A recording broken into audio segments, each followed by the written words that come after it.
Chapter 27. The next morning, Mom bounds into my room holding a newspaper. "Good morning, my rock star," she greets me. "Guess what?"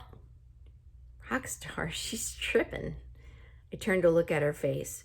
My face says, "What?" "You're famous." "Huh?" She gets me out of bed, straps me into my chair, unplugs the Medi Talker from the charger, and hooks me up. Then she places the morning paper on top of it. There I sat plastered on the front page of the newspaper in color. "Wow," I type. "The article is all about the team winning the competition, but yours is the only picture they used." "Interesting. Why me?" Mom smiles quickly.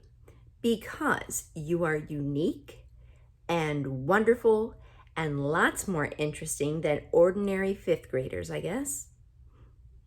The whole article seems to be focused on you." "Team kids won't like that," I typed. "I'm sure they'll be happy for you, sweetheart." "No, they won't.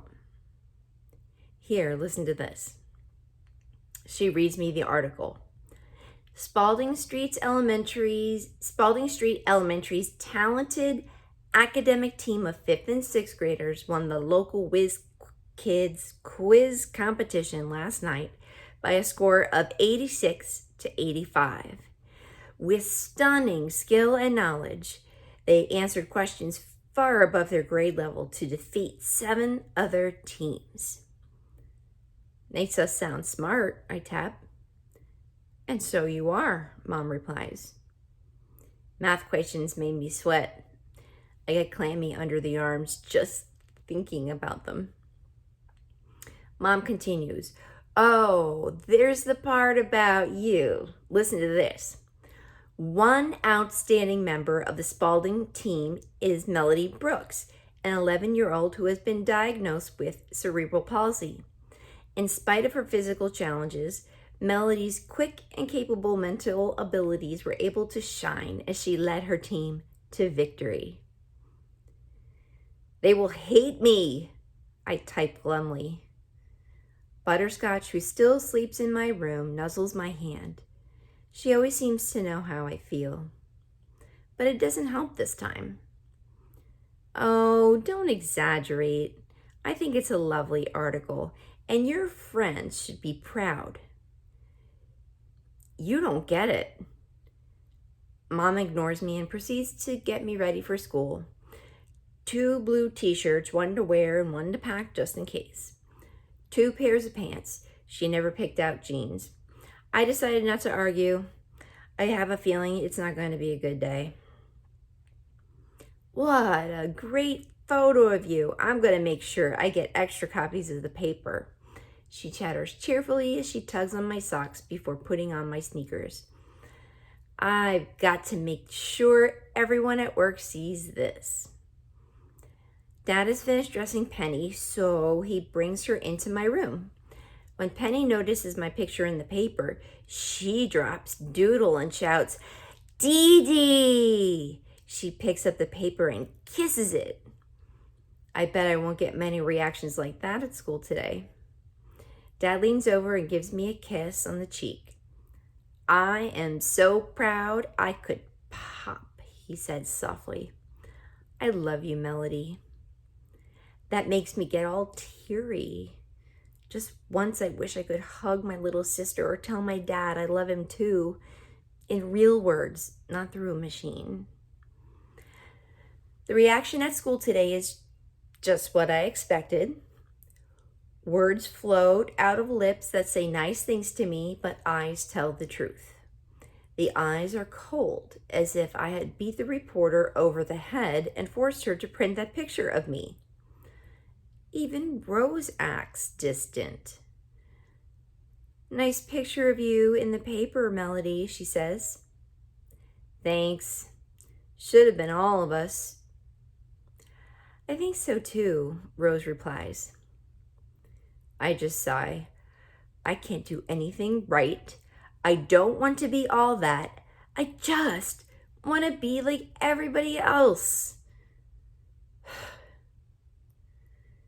When we get to Mr. Deming's class, he strides in wearing another brand new suit. There must have been a 2-for-1 sale. And a brand new smile. He looks like he might explode of happiness. He carries a stack of the morning newspapers with him.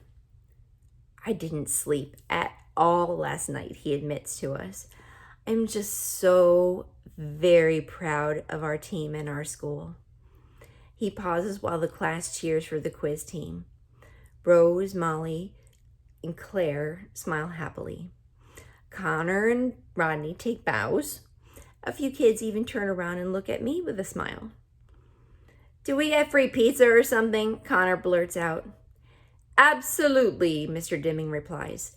The principal has declared that next Friday is quiz team day, and the entire school is being treated to free pizzas and sodas.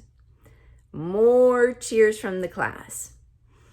Connor looks really pleased. Mr. Deming continues, and I want to give a special shout out to Melody, who really helped us secure our victory. Let's give her a special round of applause. He begins the clapping and the class joins in, but it seems more polite than sincere. I guess I'm not as cool as free pizza. Who saw the 11 o'clock news last night? Mr. D asks, still beaming. About half the kids raised their hands. I'd missed it. I'd fallen asleep, exhausted after we got home. I taped it and TiVoed it and put it up on MySpace, he tells us excitedly. But now we must get back to regular class activities. He sounded disappointed. But how do we get ready for Washington? Rose asks, obviously not ready to let him do that.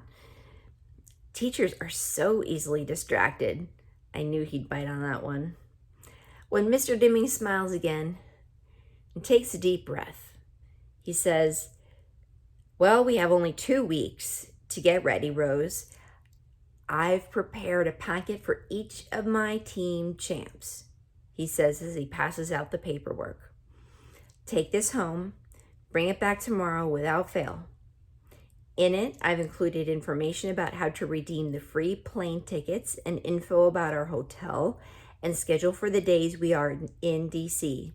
It also gives details about our practice schedule, which begins today. We will meet every day after school and half a day on Saturday. Saturday, Connor asks, disbelief in his voice. I'm worried about that too. A whole half day?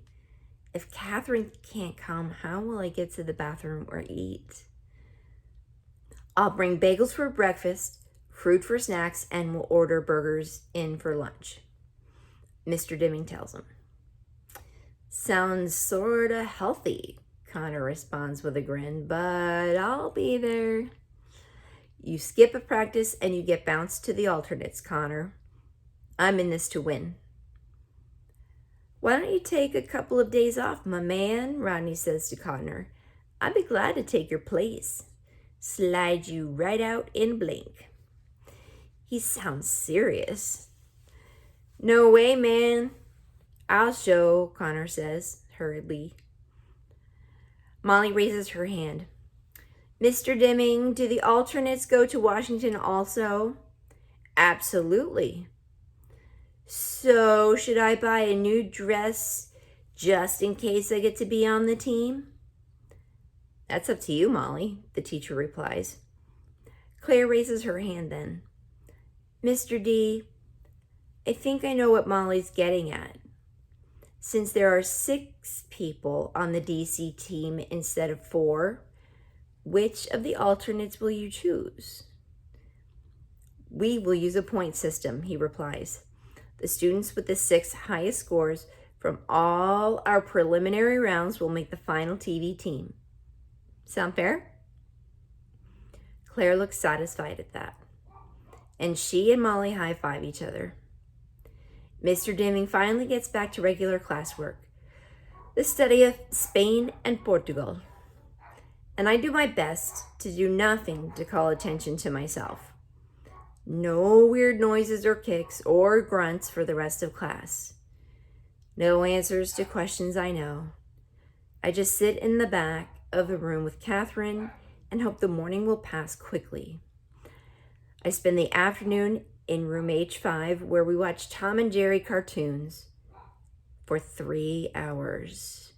Can you believe it? After school, Catherine feeds me a pudding cup and some juice just before it's time to go to Mr. Deming's room for our first practice.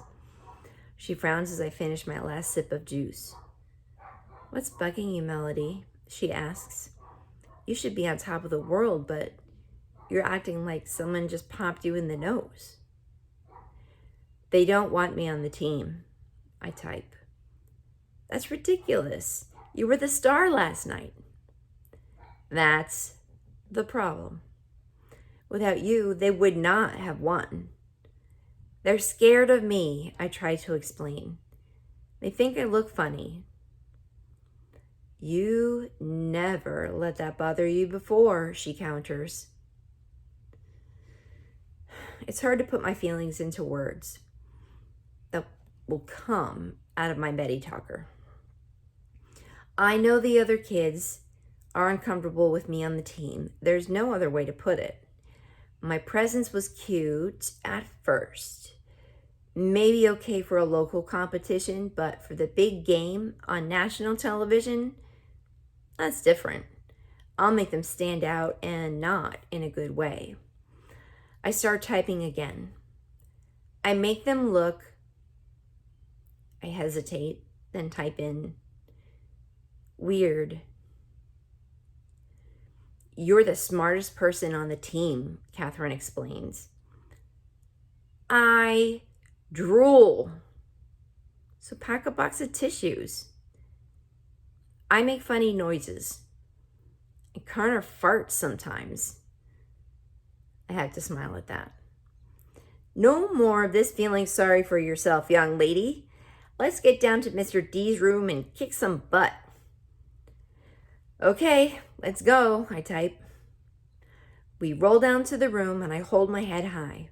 Well, at least as high as I can when it isn't wobbling around. Nobody says anything more about the newspaper article, and practice goes on as usual. I answer most of the questions correctly, and by the time Mom picks me up, I feel a little better. But I do notice Rose and Claire and Molly whispering together as I leave. It could be about a new music video or shopping trip to the mall, or it could be about me.